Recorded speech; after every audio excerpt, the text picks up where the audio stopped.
Lumapag na si Pangulong Bongbong Marcos sa Brunei Darussalam para sa kanyang state visit sa imbitasyon ni Sultan Hassan Al Bolkiah. Ang mga pinakahuling detalye alamin natin live mula kay Miss Let Narciso. Miss Let.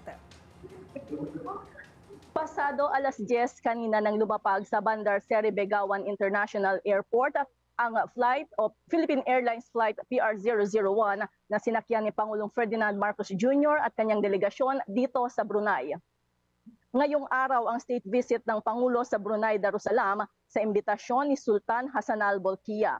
Mula sa airport ay agad dumiretso si Pangulong Marcos kasama si First Lady Liza Araneta Marcos sa Istana Nurul Iman, ang official residence ng Brunei Sultan. Pagdating sa palasyo, nagkaroon ng welcome ceremony kung saan sinalubong si Pangulong Marcos ni Sultan Bolkiah at kanyang asawa. Sa mga sandaling ito ay ginaganap na ang bilateral meeting ni PBBM at Sultan Bolkiah. Inaasahang tatalakayin ng dalawang leader ang kooperasyon sa iba't ibang larangan. Nakatakdang lumagda ang Pilipinas at Brunei sa mga kasunduan sa agrikultura, maritime cooperation at turismo. Mamayang hapon ay kukumustahin rin ni Pangulong Marcos ang mga Pilipino dito sa Brunei. Tinayang nasa higit 20,000 ang mga Pilipinong naninirahan dito.